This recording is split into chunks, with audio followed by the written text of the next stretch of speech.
I reacted to Katie Hopkins offending snowflakes. So now I thought, why not react to Katie Hopkins' best moments? Her being smart, her being based, her being just right.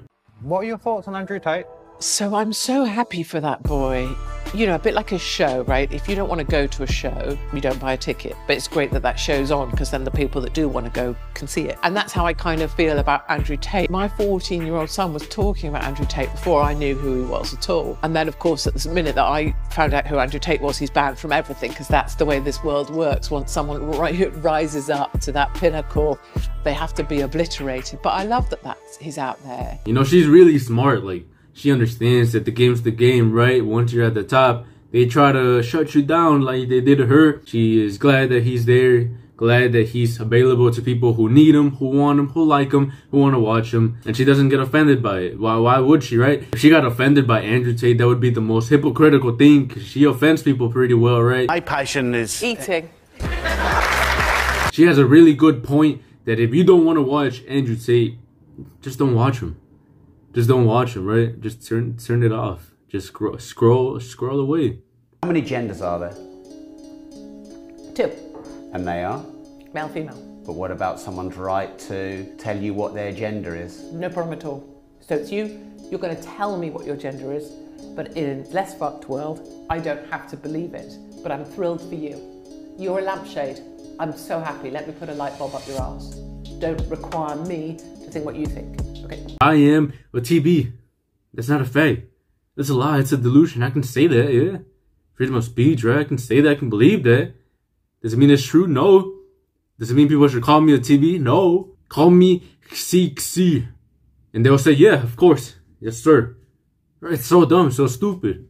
You can identify however you want, but you should not have the right to tell people to call you that, and then when they don't, they get arrested. One Sam Smith.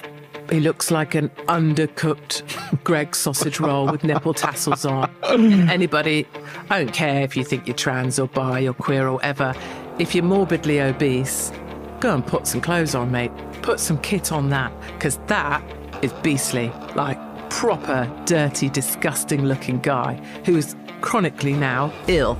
That's ill. This guy is so weird, he's disgusting. He be wearing skirts and transparent shirts when he's not even attractive, bro. At least be attractive. At least have a six-pack, right?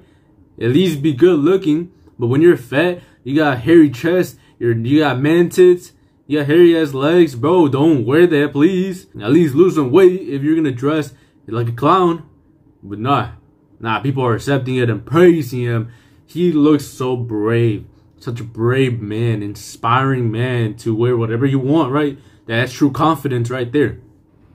It's delusion. I don't care who's fat. I don't care if you want to be the fattest person on the planet, never leave your house and whatever. But knowing the joy of people who lose weight and find a new life and find that it's brilliant for themselves, and now suddenly they feel confident. Because a lot of women and men get to the front door of their house, hold the door handle, but can't bring themselves to leave the house because they feel horrible. And I think that the imprisoning of yourself with food is a massive national tragedy, but we're not allowed to speak about it because we don't want to offend fat people. Hey, that's a good way to put it, right? And I really thought about it this way, because I'm not fat, obviously, but that's true, right? Being fat is shameful, right? You feel shameful about your lifestyle, your habits. It's an addiction. So if you feel shameful, you're not going to want to leave your house, right? You're not really confident. You can fake it all you want, but it's not true. So you're limiting yourself. You're living a limited lifestyle. You're living a limited life, and you're not going to enjoy your life how you truly should and how you truly deserve, right? And I think the same thing can be said for depression. You're making yourself feel depressed. You're convincing yourself that you're sad, so you're not going to live your life as you should. So all these things, it's controversial to say, it's controversial to think, and it's controversial to tell people you're fat and go to the gym, or you're not really depressed, right? Go to the gym, you'll feel better. You're fat because you're depressed, and you're depressed because you're fat, right? So really, I think it's a really good point, and I think more people should take notes, right? Take notes, stop getting offended. Instead, take some of her advice, right? Because you need it. A lot of America needs her advice. A lot of the world needs her advice. And yeah, just go to the gym, lose some weight. Like she said, once you do, you'll find a new life.